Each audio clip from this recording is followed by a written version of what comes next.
Hola, ¿qué tal? Vamos a hacer un primer ejercicio de Navier-Stoltenberg, de modelado cinemático mediante procedimiento de Navier-Stoltenberg. Lo vamos a hacer con un robot sencillo y voy a tratar de seguir una a una todas las reglas del procedimiento, aunque algunas de ellas, pues cuando tengamos un poquito de práctica, pues veremos que las podemos saltar e ir más ligeros. Vamos a coger un robot sencillo, este de aquí. Lo primero que voy a hacer es dejaros claro cómo se mueve el robot.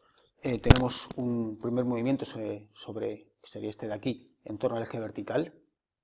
Después tenemos un movimiento en torno alrededor de un eje que saldría del dibujo y otro en torno a este otro que también saldría del dibujo. Por lo tanto, los grados de libertad que tendría nuestro robot sería un primer giro aquí, que sería el Q1, otro aquí, que sería Q2, y otro aquí, que sería Q3.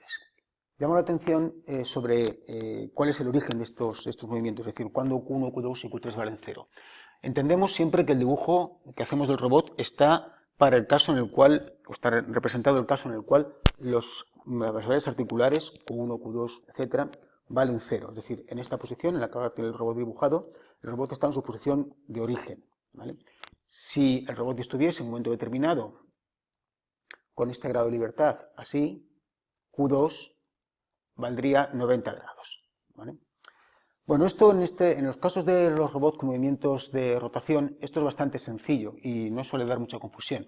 Pero cuando tengamos grados de libertad de traslación, la cosa suele ser, más que complicada, suele ser un poco farragosa de ver cuál es la posición de cero. Cuando hagamos ejemplos con grados de libertad de traslación, lo veremos.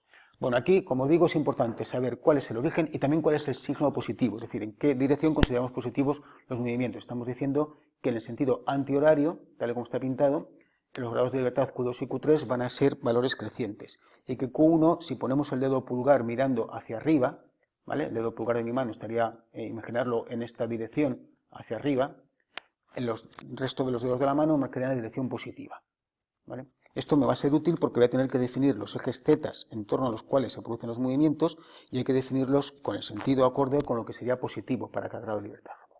Bueno, voy a quitar los dibujos de Q1, Q2 y Q3 porque después el dibujo se llena de otras líneas y queda muy denso de líneas y no se ve bien, así que esto lo voy a quitar. Bueno, pues lo que nos dice el procedimiento, las reglas que decía, hay que seguir el principio paso a paso, si cogemos un poco de soltura, es que lo primero que vamos a hacer es numerar los eslabones, comenzando por el primer eslabón móvil llamándole el 1. Si queréis, llamamos también 0 a este eslabón, el de la base. Este no se mueve, esto sería la línea fija al suelo.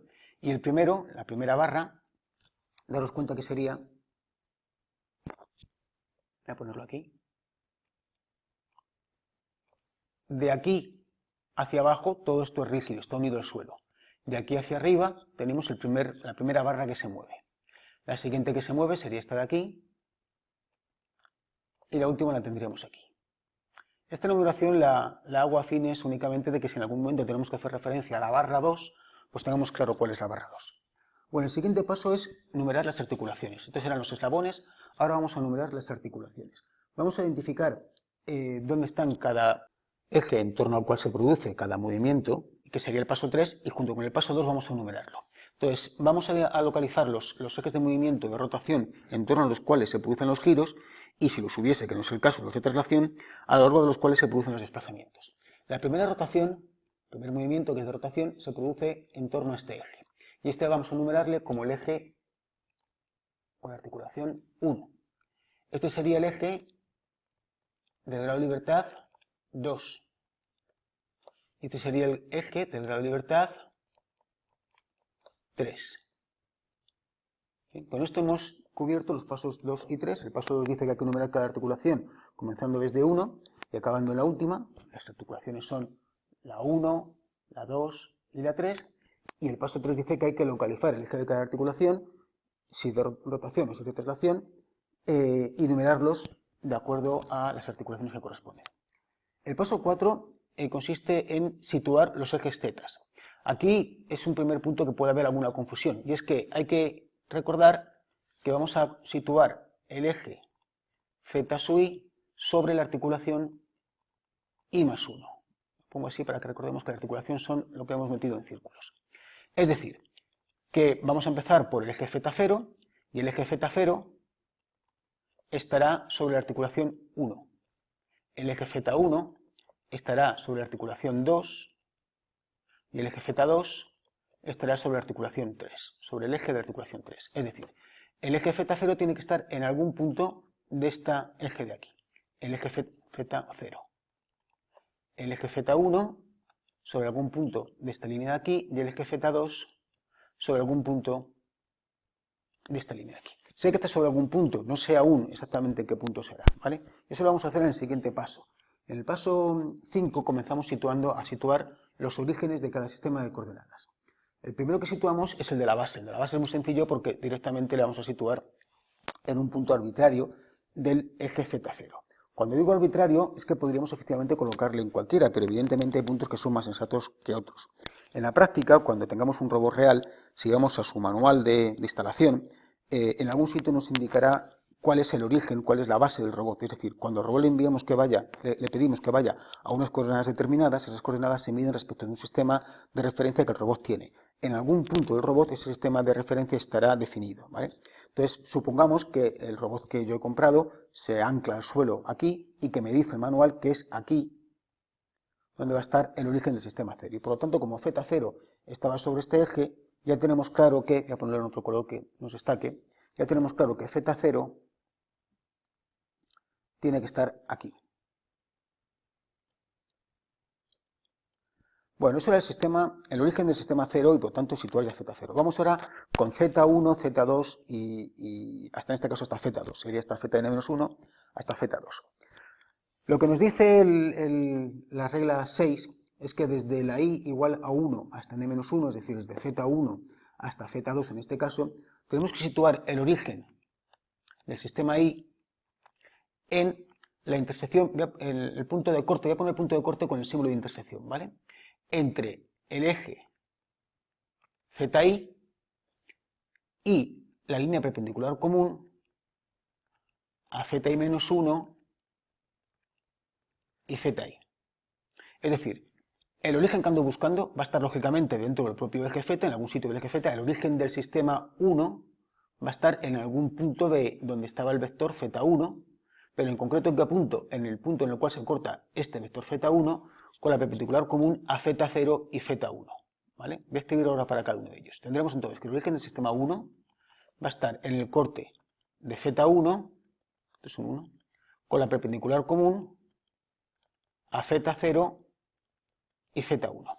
Si buscamos la perpendicular común a Z0 y Z1, esa perpendicular común, voy a pintar en amarillo para que no me destaque mucho, la perpendicular común a Z0 y Z1 va a ser esta línea de aquí.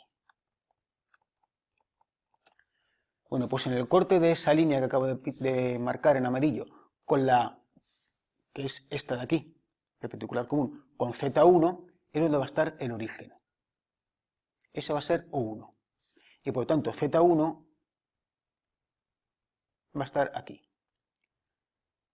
Bueno, una advertencia. Este punto podíais pensar que era evidente, era el punto que no hacían falta todas estas reglas y todas estas fases para indicar que este era el punto. Bueno, en este caso sí que el punto me sale en algo que parecía lo intuitivo, lo sensato, pero no siempre es así.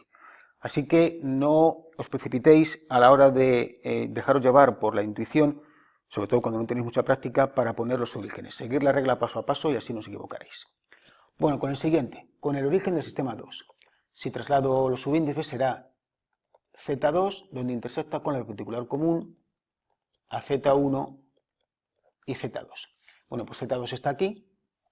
La perpendicular común a Z1 y Z2, tener en cuenta que las perpendiculares tienen que cortar, ¿vale? Eso también llama la atención ahora porque luego en algún caso puede llevarnos un poco a algún error. La perpendicular tiene que cortar a Z1 y Z2. Bueno, pues hay infinitas líneas, como veréis, que cortan a Z1 y Z2. Todas las que estén, digamos, voy a pintar alguna de ellas, aunque no me sirvan todas. Esta sería una, esta sería otra. Vale, bueno, pues de todas ellas voy a coger una cualquiera. Podría coger cualquiera de ellas, pero parece sensato en este caso que cojamos esta en concreto. ¿Vale? Entonces la perpendicular común a Z1 y Z2 corta a Z2 en este punto. Y, consecuentemente, Z2 va a estar ya definido aquí. ¿Vale? Os hago la advertencia misma de antes. Aunque parecería intuitivo que esté el origen del sistema Z2, no siempre va a ser así, no os precipitéis con ello. Bueno, lo siguiente es escoger los ejes o situar los ejes X. Los ejes X, lógicamente, están en los correspondientes orígenes y la norma es que el eje X sub Y tiene que ser perpendicular a, lógicamente, a Z sub Y y también a Z y menos 1. De tal manera que el eje X1 estará en la perpendicular común a Z1 y Z0. Antes que nada, no lo he puesto. El eje X0 lo podemos poner donde queramos. De nuevo, conviene, en el caso de un robot real, que miremos el manual del robot, porque nos dirá en qué posición considera que el eje X, que el robot está alineado con el eje X. Normalmente el robot tendrá alguna muesca, alguna marca, algo que me indique cuándo está, o algún punto de referencia que me indique cuándo estamos en la coordenada alineada con el eje X. Voy a suponer en el dibujo que esa coordenada es esta. Este sería el X0. Y ahora cogemos el X1. Tiene que ser perpendicular común a Z0 y Z1. Es este de aquí. ¿Vale? Lo repito ahora. Es perpendicular a Z0 y a Z1. Y el X2 es perpendicular a Z2 y Z1. El X2 es perpendicular a Z2 y a Z1. Por lo tanto va a ser este de aquí.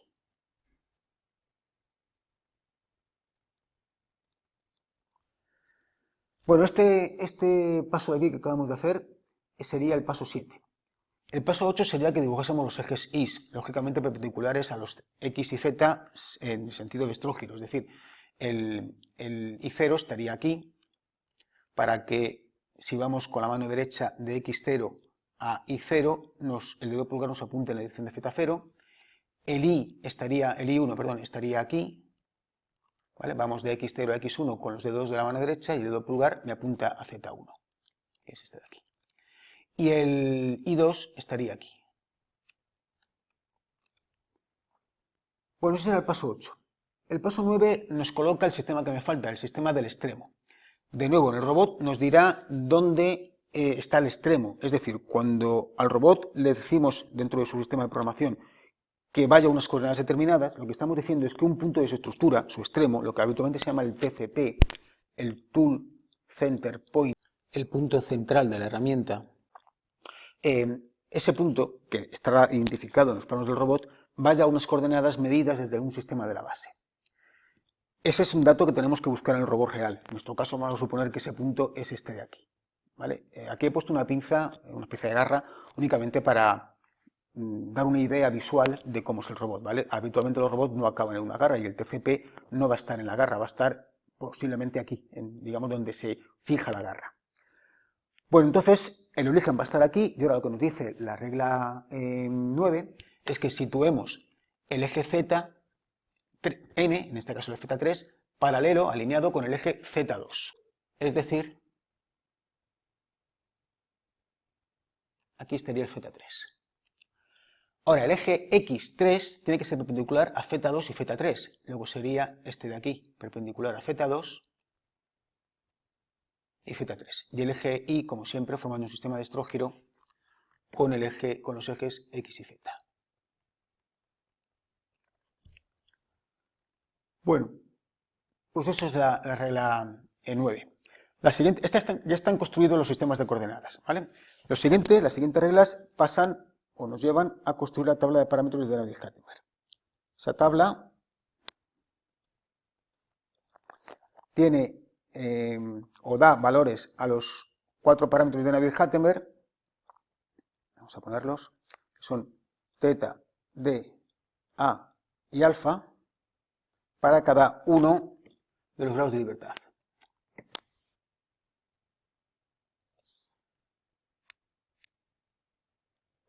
Entonces, aquí la idea o el procedimiento que tenemos que seguir es el siguiente. Vamos a empezar con el correspondiente al grado de libertad 1. Tenemos que ver qué movimientos teta, d, a y alfa tenemos que hacer para pasar del sistema 0 al sistema 1. Es decir, tenemos este sistema de coordenadas que es fijo, desde el que está en la base del robot, no se mueve, y tenemos que convertirle, llevarle hasta el sistema 1. El robot ahora está pintado en la posición 0, pero imaginemos que el robot ya no está en 0, se ha movido. Concretamente el ángulo de libertad Q1 ha girado un cierto valor. Ya el robot no estaría pintado aquí, que está en el plano del dibujo, sino que toda esta parte de arriba estaría hacia atrás, metida hacia dentro del dibujo. En esa situación tenemos que llevar el sistema 0 al sistema 1, y para ello tenemos estos 4 movimientos. Esto es una rotación en Z, esto es una traslación en Z, una traslación en X y una rotación en X.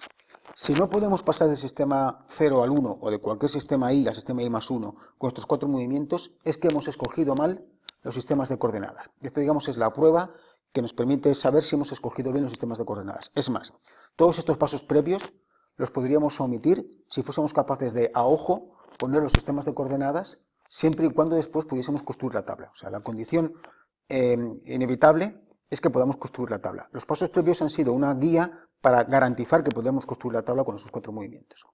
Bueno, pues como decía, vamos a pasar del sistema 0 al 1 utilizando los movimientos que me hagan falta, estos 4, en este orden. Lo primero, una rotación en Z. Imaginar que el robot ha girado Q1 y está metido hacia adentro. X0 está donde está pintado ahora, pero X1 estará girado hacia adentro, habrá girado en torno a este eje de aquí, en torno al eje Z0. Y estará girado un ángulo Q1. Si yo quiero alinear los dos sistemas, tendré primero, la primera opción que tengo es volver a poner debajo de X0 de X1. Y para eso giraré un ángulo que es Q1. De esa manera ya tendré X0 debajo de X1 que, voy a pintarlo en un color tenue, que en este momento se ha movido y lo tengo así, ¿vale? El eje X se ha movido, ha girado y ahora está así. Este ángulo, que ha sido Q1, es lo que voy a intentar compensar con este primer giro. Lo siguiente que puedo hacer, y que además me va a hacer falta, es levantar todo este punto hasta aquí arriba. Cuando haga eso, ya la X0 estará exactamente coincidiendo con esta X que he pintado aquí que se ha movido, ¿vale? Esta distancia es una medida del robot, tendré que conocerla. Imaginemos que desde aquí hasta aquí vale L1, ¿vale? Entonces me desplazaré aquí una distancia L1. Una vez que ya tengo este punto aquí y la X0 coincidiendo con la X1, tendría que, si os fijáis, la Y que he arrastrado y la Z que he arrastrado no coinciden. Tengo que hacerlas coincidir. La siguiente opción que tengo es trasladarme a lo largo del eje X, en esta dirección, pero no me hace falta. Aquí un 0. Pero lo que sí me hace falta es que la Z que he subido y que está provisionalmente, voy a pintarla de otro color, provisionalmente mirando para arriba, la tengo que tumbar hasta que se alinee con la Z1. Y para eso lo que hago es la giro en torno al eje X pi medios. ¿Vale? De esta manera ya el sistema 0 y el sistema 1 son coincidentes. Repito lo que he hecho. He girado X0, he girado en torno al eje Z0 para que el X0 se meta hacia adentro y coincida con lo que se había metido X1 al mover el grado de libertad 1 del robot. Después he ascendido a lo largo del eje Z hasta hacer coincidir los orígenes. En ese momento tendríamos este sistema de aquí. Este que está aquí marcado. Este y este. El eje Z aún no me coincide con el eje Z final. La siguiente opción que tengo, que no tengo que usarla, es desplazarme a lo largo de esta dirección, pero no me hace falta. La que sí tengo que usar es la última, que es rotación en torno al eje X, roto en torno a este eje X, para tumbar esto y ponerlo en torno al nuevo eje Z. ¿Vale? Entonces, ese sería pi medios. Bien, pues ya tenemos el sistema 0 movido al sistema 1. Vamos a mover el sistema 1 al sistema 2. De nuevo, imaginemos que Q2 ha tenido un movimiento, Q2 es este giro de aquí, y ya al girar todo esto, toda esta barra no está aquí, sino que está levantada en esta dirección, ¿vale? Está sobre el plano del dibujo, pero girado hacia arriba. Voy a llevar el sistema 1 al sistema 2. Entonces, los pasos que tengo es, en primer lugar, opción de girar en torno al eje X, y efectivamente, al eje Z. Y efectivamente giro en torno al eje Z para que el X1 se realinee con el eje X2, y eso va a ser un ángulo Q2. Después tengo la opción de desplazarme en Z, en esta dirección, y no me hace falta. Pero sí que me hace falta desplazarme, voy a hacer un dibujo aquí complementario para que no perdamos lo que estoy diciendo. Inicialmente mi robot, antes de que yo moviese Q2, estaba así. Pero ahora he movido Q2 y le he puesto así. Este ha sido el Q2 que yo he girado. El resto del robot venía por aquí abajo, ¿vale? Bueno, entonces, el eje X1, que inicialmente estaba aquí, el eje X2, recordar que está aquí, pero cuando lo he girado se pone aquí estará el X2, y aquí estará el Z2 y el Y2, tengo que llevar este sistema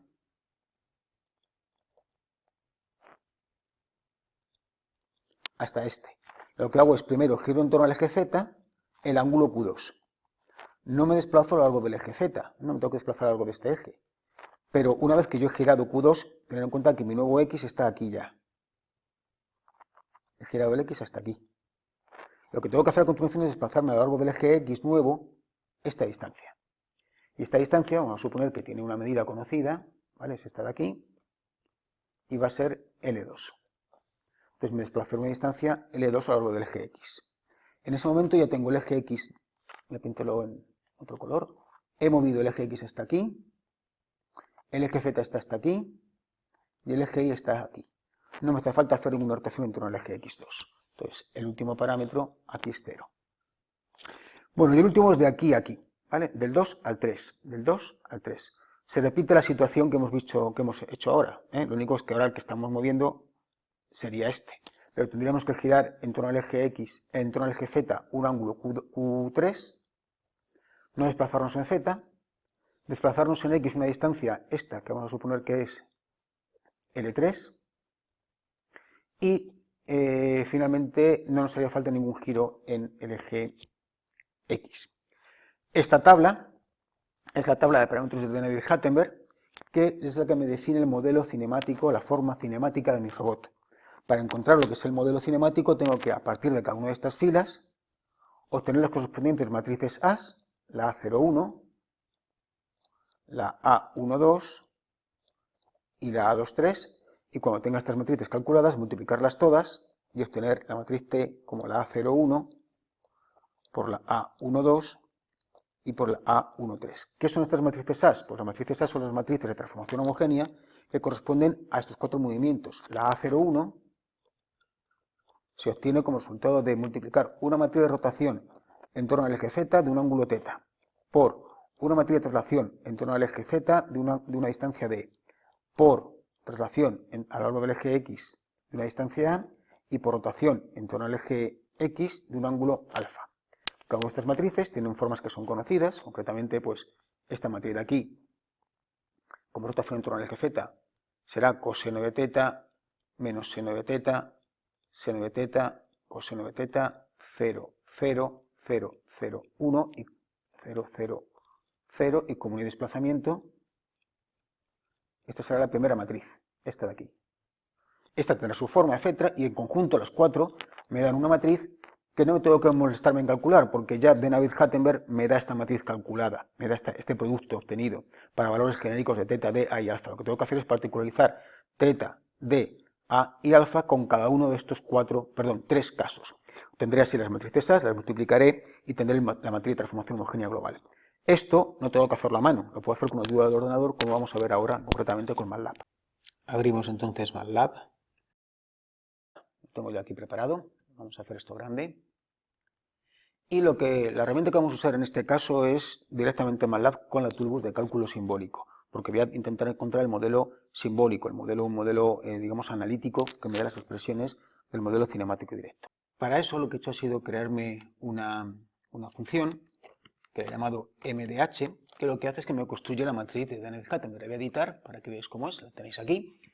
Y si os fijáis, pues sencillamente lo que hace es que recibe θ, d, a y alfa, y a partir de ahí construye esta matriz, que es el resultado de multiplicar estas cuatro matrices que yo os decía. Esa sería esta matriz de aquí. El resultado de multiplicar rotación en z, traslación en z, traslación en x, rotación en x, de valores θ, d, a y alfa. Con eso construimos esta matriz. Sencillamente es para no tener que multiplicar yo las cuatro matrices. La hemos obtenido una vez y las he escrito en esta función. Bueno, yo ahora lo que voy a hacer es definir como variables simbólicas Q1, Q2, Q3, que son mis grados de libertad, y las longitudes de las barras L1, L2 y L3, ¿vale? Que me hacían falta. Voy a definirlas también como real, porque a veces si no el cálculo simbólico pues me puede dar algún problema con los números complejos. Ya las tenemos, fijaros que me hacía falta L1, L2 y L3, Q1, Q2 y Q3. Otro detalle importante, es un problema de MATLAB con el cálculo simbólico, es que los números trascendentes pi y e con la álgebra simbólica no la opera bien, ¿vale? La opera un poquito, sale feo. Lo voy a hacer sin corregirlo y después, para que mostraros cómo sale y después lo voy a corregir, ¿vale? Bueno, pues entonces lo que voy a hacer ahora es definir que la matriz A01 es la matriz de Navier-Hattenberg, que corresponde a, y tengo que pasar estos parámetros, Q1, L1, 0 y pi medios. Pues Q1, L1, 0 y pi medios. Con esto me voy a construir la matriz A01. Y fijaros, esto es lo que os decía que es el problema del cálculo simbólico con los números pi y e, con los números trascendentes. ¿Cómo se evita? Pues nos definimos, vamos a llamarle pi1 como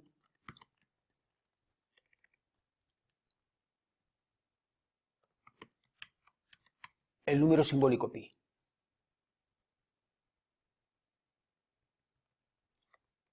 Vale, ¿de acuerdo? Entonces, pi1 es pi pero en simbólico.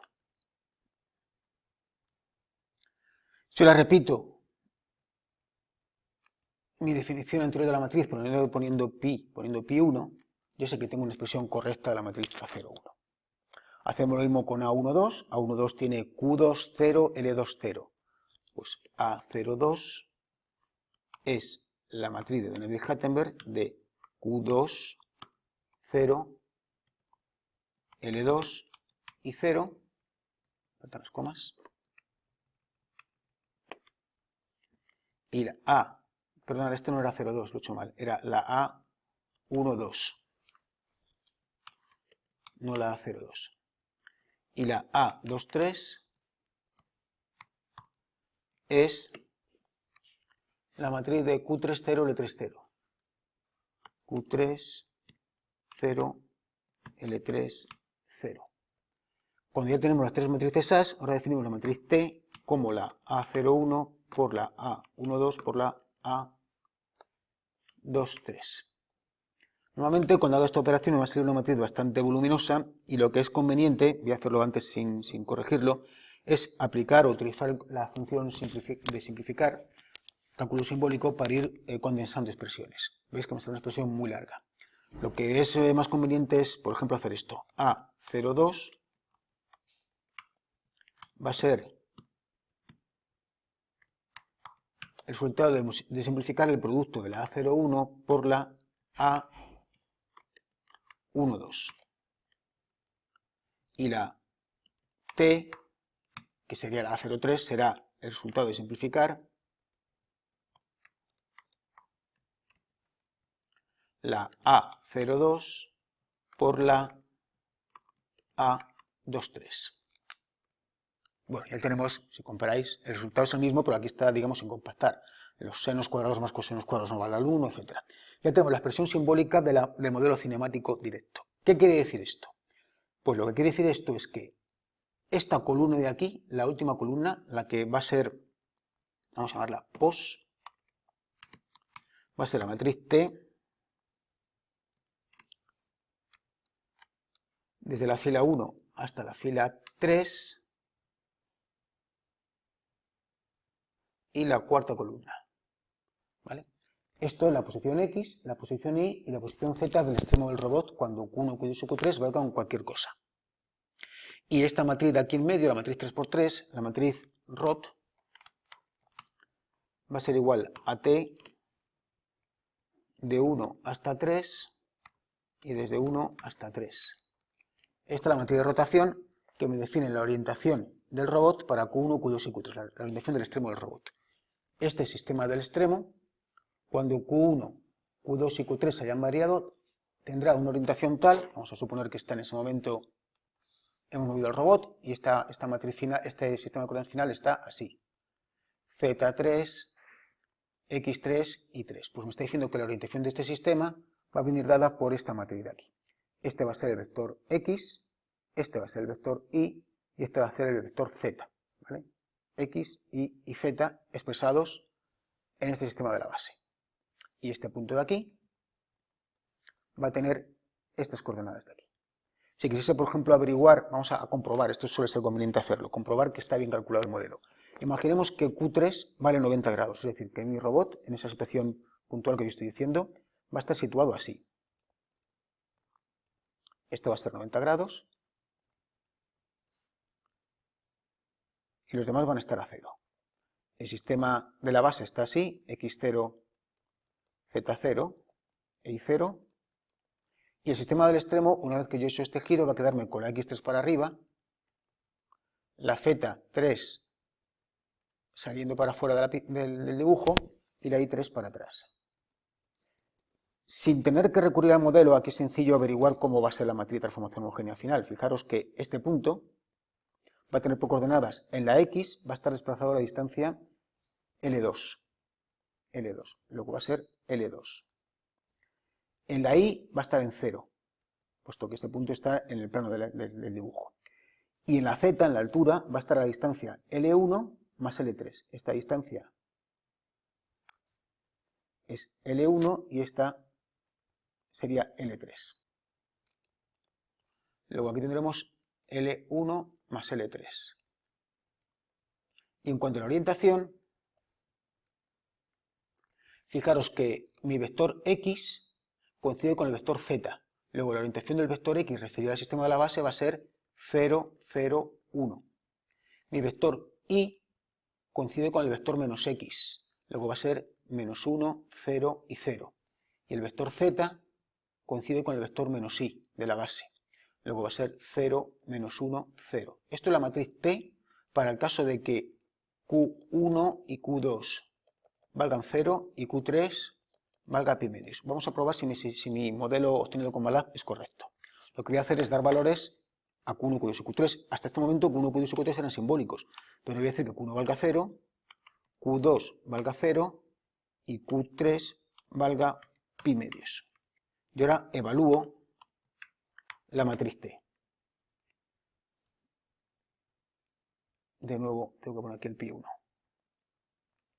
¿Vale? Evalúo la matriz T y me queda 0, 0, 1, menos 1, 0, 0, 0, menos 1, 0, 0, 0, 1, menos 1, 0, 0, 0, menos 1, 0, L2, 0, L1 más L3, L2, 0, L1 más L3. Correcto con el resultado que tenía. Conviene que esta prueba la hagáis siempre no solamente en un punto, sino en algunos más, y por lo menos uno, aunque es más complicado, no hacerle para valores de 0 o de pi medios, porque con 0 y pi medios los senos y cosenos, o los senos o los cosenos, valen 0, y eso me anula términos y puede que me camufle algunos errores que haya tenido. Conviene que lo hagáis para 45 grados en algún caso, bueno, algún punto que no sea excesivamente complicado de calcular a mano para cotejarlo.